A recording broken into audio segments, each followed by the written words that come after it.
Hello hi ନମସ୍କାର ଜୟ ଜଗନ୍ନାଥ। ଆପଣମାନେ ସମସ୍ତେ ଭଲ ଥିବେ ମୁଁ ଜାଣିଛି। ଆଜି ନିମିକି କରିବା। ଫାଷ୍ଟ ମୁଁ ଆପଣଙ୍କୁ ଦେଖେଇଦେଲି ତେଲ, ଜିରା ଆଉ କଳା ଜିରା, ତେଲ ପକେଇକି ଲୁଣ ପକେଇକି ପାଣି ପକେଇକି ତାକୁ ଚକଟା ଆଗ ତେଲ ପକେଇକି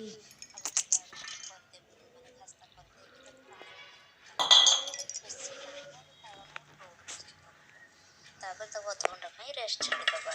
ତାପରେ ଘୋଡ଼େଇ ସାରିକି ରେଷ୍ଟ ଛାଡ଼ିଦେଲା ପରେ ଅଧଘଣ୍ଟା ହେଇଗଲା। ଯେତେବେଳେ ଅଧଘଣ୍ଟା ହେଇଯିବ ଆପଣ କ'ଣ କରିବେ ନା ତାକୁ ନେଇକି ପୁରା ଆପଣ ଛୋଟ ଛୋଟ ଗୋଳା କରିବେ। ଗୋଳା କରିକି ମୁଁ ବର୍ତ୍ତମାନ ଆମ କିଚେନ୍ ସ୍ଲାବ୍ ସଫା କରିଦେଇଥିଲି, ସେଇଠି ଗୋଳା କରିକି ବର୍ତ୍ତମାନ ବେଲିଲି।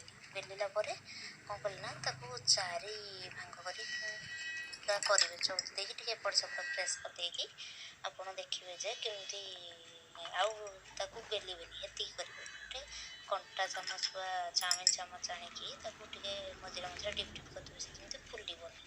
ଫୁଲିଗଲେ ସେ ଭଲ ଇଏ ଆସିବନି, ହାର୍ଡ଼ ଆସିବନି। ସେଇଥିପାଇଁ ତାପରେ ତେଲରେ ଗରମ ତେଲରେ ନେଇକି ମାନେ ଅଳ୍ପ ମିଡ଼ିୟମ୍ ଜଷ୍ଟ ଲୋ ଫ୍ଲେମ୍ରେ ତେଲ ତାତିଥିଲେ ତାକୁ ନେଇକି ପକେଇବ। ତାକୁ ପୁରା ସ୍ଲୋ ଜାଳରେ ଜାଳିକି ତାକୁ କରିକି ବର୍ତ୍ତମାନ ଦେଖନ୍ତୁ ନିମିକି ପ୍ରସ୍ତୁତ ହେଇଗଲା। କେତେ ବଢ଼ିଆ ବି ହେଇଛି ଦେଖନ୍ତୁ, ପୁରା କ୍ରିସ୍ପି କ୍ରିସ୍ପି, ପୁରା ଟେଷ୍ଟି ହେଇଥିଲା। ମୁଁ ଖାଇକି ବି ଦେଖିଲି, ଆପଣଙ୍କୁ ଦେଖିବା ପାଇଁ କେବଳ 4ଟି କରିକି ଆଗ ଦେଖେଇଦେଲି। ତାପରେ ମୁଁ ଆଉ ସବୁ କରିବି। ରହୁଛି।